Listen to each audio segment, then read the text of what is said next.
சிரிச்சுக்கிட்டே உள்ளுக்குள்ள உடைஞ்சிட்டே இருக்கீங்களா? நான் ஓகே தான் அப்படின்னு முகத்தில் சிரிப்பு, ஆனால் உள்ளுக்குள்ள வலி. இது உங்கள் கதையாக இருந்தால் இந்த வீடியோ உங்களுக்கு தான். என் அன்பு சகோதரிகளுக்கு வணக்கம். நான் பிரியா. இதுதான் மனிதையின் குரல். பெண்களுக்கு வலியோடு சிரிக்கிற சிரிப்பு ஏன் பழக்கமானது அப்படின்னு இது வரைக்கும் யாராவது யோசிச்சிருக்கீங்களா? பெண்களுக்கு சிரிக்க கற்றுக் கொடுக்குற உலகம் தான் இது. சின்ன வயசுலேருந்தே அழாத, ஸ்ட்ராங்காக இரு, அட்ஜஸ்ட் பண்ணிக்கோ, இப்படி ஒவ்வொரு விஷயமும் நம்ம வலியை மறைச்சி சிரிக்க வச்சுக்கிட்டே தான் இருப்பாங்க. நீ இப்படி அழுதுகிட்டே இருக்கிறத விட சிரிச்சாதான் ரொம்ப அழகான பெண்ணு அப்படின்னு சொல்லுவாங்க. அதனால தானோ என்னவோ அப்பத்திலிருந்தே நமக்கு பழகி போன ஒரு விஷயமா தான் இருக்கும் இந்த வலி வந்தாலும் கூட சிரிச்சுக்கிட்டே அதை பழகிக்கிற விஷயம். எதை சமாளிக்க பழகினோமோ இல்லையோ, எவ்வளோ வலி இருந்தாலும் சிரிச்சே சமாளிக்கிறதுக்கு மட்டும் பழகிட்டோம்.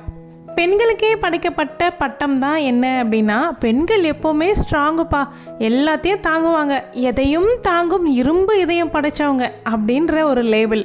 இந்த ஸ்ட்ராங் அப்படின்ற லேபிள்குள்ளே சிக்கிய பெண்கள் தான் ரொம்ப அதிகம். நீ ரொம்ப ஸ்ட்ராங்கு அப்படின்ற வார்த்தை எத்தனை பெண்களை உள்ளுக்குள்ளே உடைச்சிருக்கு அப்படின்னு தெரியுமா?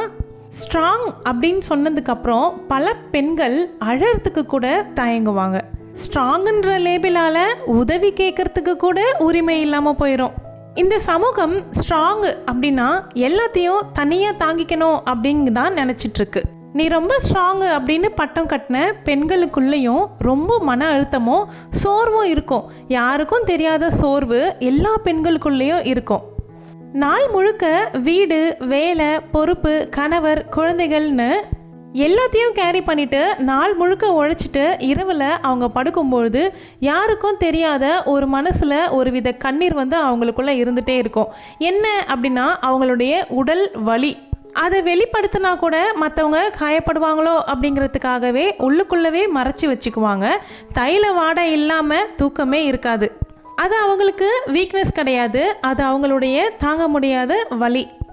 இந்த நேரத்தில் எனக்கு மனசை ரொம்பவும் பாதித்த ஒரு படத்தினுடைய ஒரு சீனை பற்றி நான் சொல்ல விரும்புகிறேன். மூக்குத்தி அம்மன் அப்படிங்கிற படத்தில் இடையில் அவங்களுடைய தங்கச்சிக்கு என்ன வேணும் அப்படின்னு சுவாமி கேட்க சொல்லுவாங்க.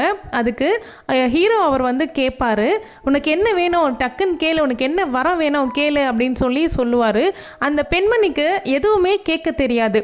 எனக்கு ஒரு நாள் லீவு கிடைக்குமா அப்படின்னு தான் கேட்பாங்க. அந்த நேரம் மனசை எல்லா பெண்களுக்குமே ஆழ்த்தியிருக்கோம்.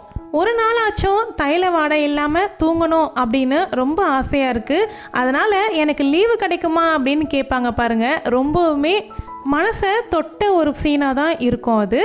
வீடியோ பார்த்துட்ருக்க உங்களில் எத்தனை பேர் தைல வாடையோடு தான் தூங்குவீங்க அப்படின்னு கமெண்ட்டில் கண்டிப்பாக சொல்லுங்கள். குடும்பத்தார்களிடம் பெண்கள் ஏன் உண்மையை பேச முடியல? நம்ம எப்பயாவது சோர்வாக இருக்கோம் அப்படின்னா நம்மளை கேட்கறதுக்கு கூட ஆள் இருக்க மாட்டாங்க, அது வேறு விஷயம். அதையும் மீறி என்ன ஆச்சு அப்படின்னு கேட்டாங்க அப்படின்னா கூட நம்மளுடைய மன அழுத்தத்தை பற்றியோ இல்லை உடல் சோர்வை பற்றியோ இல்லை உடல் வலியை பற்றியோ சொல்லக்கூட நம்ம தயங்குவோம். அதனால் என்ன சொல்லிடுவோம், ஒன்றும் இல்லை அப்படின்ற வார்த்தையை சொல்லி முடிச்சு விட்டுருவோம். அந்த ஒன்றும் இல்லை அப்படிங்கிற வார்த்தைக்கு பின்னாடி 1000 வலியும் 1000 உண்மைகளும் அடங்கியிருக்கு அப்படின்னு நம்முடைய குடும்பத்தார்கள் கவனிக்க மறந்துடுவாங்க. ஏன்னா நம்ம உண்மையை சொன்னால் கூட நம்மளை அலட்சியை தான் படுத்துவாங்க. அதெல்லாம் ஒரு விஷயமா, அதுக்கெல்லாம் எதுக்கு இவ்வளோ ஃபீல் பண்ணிவிட்டு உட்காந்துட்ருக்க, விட்டு தள்ளிட்டு அடுத்த வேலையை பார்த்துட்டு போயிட்டே இரு அப்படின்னு தான் சொல்லுவாங்க. இப்படியெல்லாம் பேசி அனுபவப்பட்டு பெண்கள் கடைசியில் ஒன்றும் இல்லை அப்படிங்கிற ஒரே வார்த்தையில் முடிச்சு விட்டுட்டு அவங்க வேலையை பார்க்க போயிடுவாங்க. சொன்னாலும் எதுவும் மாறப்போகிறதில்ல, அதுக்கு எதுக்கு சொல்லணும் அப்படிங்கிற எண்ணம் பெண்களுக்குள்ளே எழ ஆரம்பிச்சிடும். இந்த இடத்துலையும் பெண்கள் சிரித்து தான் சமாளிப்பாங்க. பெண்களுக்கு சிரிப்பு அப்படிங்கிறது ஒரு பாதுகாப்பு கவசமாக தான் வேலை செஞ்சுக்கிட்டு இருக்கு. சந்தோஷத்துக்கான அடையாளமே சிரிப்பு தான். ஆனால் இங்கே பல பெண்களுக்கு சிரிப்பு அப்படிங்கிறது சந்தோஷத்துக்காக மட்டுமே கிடையாது. சிரிப்பு அப்படிங்கிற ஆயுதம் தான் இங்கே பல பெண்களுக்கு சர்வைவல் டூலாக வேலை செஞ்சிட்ருக்கு. சிரிச்சிட்டே கடந்துட்டோம் அப்படின்னா யாரையும் டிஸ்டர்ப் பண்ணாமல் யாருக்கும் பேர்டனாக ஆகாமல் வாழ்கிறதுக்கான ஒரு வழி அப்படின்னு பல பெண்கள் வாழ்க்கை மாறி போயிருக்கு. ஆனால் குடும்பத்தார் எல்லாரும் ஒன்று மட்டும் புரிஞ்சுக்கணும், எப்போதுமே அப்படியே வாழ முடியாது, அப்படியே சிரித்து நடிக்கவும் முடியாது. எப்போவுமே காயத்தை மறைச்சி மனசு உடைஞ்சிட்டே இருக்கும். நீங்கள் டயர்டாக இருந்தாலும் சிரிப்பீங்க, உடைஞ்சி போயிருந்தாலும் சிரிப்பீங்க, வலியால் தவிச்சிருந்தாலும் சிரிப்பீங்க. யாருக்காக இவ்வளோ சிரிப்பு? இந்த உலகத்துக்காக, இந்த சமூகத்துக்காக, நம்மளுடைய குடும்பத்துக்காக. ஆனால் உங்களுக்காக எப்போ? ஒரு நாள் இந்த சிரிப்பு பாரமாக மாறுங்க. அப்போது உடம்பு இல்லை, மனசு தான் உடையும். சிரிக்கிறதால நீங்கள் ஸ்ட்ராங் கிடையாது. உங்களுடைய உணர்ச்சிகளை ஏற்றுக்கிற மனோபக்குவத்தை கொண்டு வாங்க. அழணும்னு தோணினா அழுங்க. தூங்கணும் அப்படின்னு நினச்சிங்கன்னா டைம் எடுத்து தூங்குங்க. உங்களுடைய குடும்பத்தாருக்கு உங்களுடைய கருத்துக்களை தைரியமாக தெரிவிங்க. உங்களுக்கு உடம்புக்கு முடியலை அப்படின்னா எனக்கு முடியலை அப்படிங்கிறத எடுத்து சொல்லுங்கள். அதுக்கு பேர் தோல்வி கிடையாது, அது ஒரு ஹானஸ்டி. பெண்களோட வாழ்க்கையை முழுமையாக மாற்றுறதுக்காக ஏற்படுத்தின சேனல் தான் இந்த மனிதியின் குரல் சேனல். இந்த சேனலில் இதுக்கு முன்னாடி நிறைய வீடியோஸ் போட்டிருக்கேன். உங்களுடைய நேரம் எடுத்து நீங்கள் அந்த வீடியோஸ் எல்லாம் பாருங்கள். நிச்சயமாக அதிலிருந்து உங்களுக்கு நிறைய மாற்றங்களை நீங்கள் உணர்வீங்க. பெண்கள் தன்னம்பிக்கையை எப்படி வளர்த்துக்கணும், கடந்து வர வேண்டிய பயங்கள், இந்த மாதிரி வாழ்க்கைக்கு முக்கியமான டாபிக்ஸ் எல்லாமே நான் பேசியிருக்கேன். உங்களுக்கு நிச்சயமாக அந்த வீடியோவும் பிடிக்கும். வீடியோ பார்த்துட்ருக்க உங்கள் எல்லாருடைய மனசாட்சி குரலாக இங்கே ஒலிக்கிற குரல் தான் மனிதியின் குரல். நீங்கள் பேச நினைக்கிற ஒவ்வொரு வார்த்தையை தான் எடுத்து நான் இங்கே பேசிகிட்ருக்கேன். உங்களுக்கு சேனல் பிடிச்சிருக்கு, நான் பேசுகிறது, நான் சொல்கிற விஷயங்கள் உங்களுக்கு கனெக்ட் ஆகுது அப்படின்னா நீங்கள் வீடியோவை லைக் பண்ணிவிட்டு சேனலை சப்ஸ்கிரைப் பண்ணி வச்சுக்கோங்க. ஆளுங்கிற ஆப்ஷனை கிளிக் பண்ணிக்கோங்க. நம்ம சேனலில் வாரத்துக்கு 2 வீடியோ போஸ்ட் ஆகும்.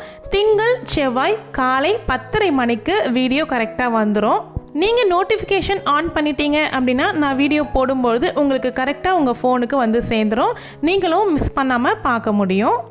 இந்த வீடியோ உங்கள் மனசை கொஞ்சமாவது தொட்டு இருந்தால் இந்த வீடியோவுக்கு லைக் கொடுத்துருங்க. உள்ளுக்குள்ளே வலியோடு வாழ்ந்துக்கிட்டு சிரிச்சே சமாளிக்கக்கூடிய பெண்களுக்காக தான் இந்த வீடியோ. நீங்கள் தனியாக இல்லைங்க, இந்த குரல் உங்களுக்காக தான் இங்கே ஒலிச்சிக்கிட்டு இருக்கு. அடுத்த வீடியோவில் முக்கியமான டாப்பிக்கை பற்றி பேசலாம். ஒவ்வொரு குடும்பத்துலேயும் எல்லாரும் குடும்ப தலைவிகளை ரொம்ப நல்ல பெண் அப்படின்னு சொல்லி அவங்கள அடிமைப்படுத்தி வச்சுருக்கிறது மூலயமா அந்த நல்ல பெண் அப்படிங்கிற லேபிள் அவங்கள எந்த அளவுக்கு சோர்வடைய வைக்குது அப்படிங்கிறத பற்றி நம்ம பேசுவோம். மறக்காமல் பாருங்கள். இந்த வீடியோ பற்றின உங்களுடைய கருத்தை கண்டிப்பாக எனக்கு கமெண்ட் செக்ஷனில் ஏதாவது ஒரு வரியிலையாவது எனக்கு சொல்லிட்டு போங்க. ஏன்னா எனக்கு ரொம்பவே மோட்டிவேஷ்னலாக இருக்கும். நீங்கள் சொல்ல போகிற அந்த வரிகளை படிக்கிறதுக்கு நானுமே ரொம்ப ஆர்வமாக காத்துட்ருக்கேன். தேங்க்யூ.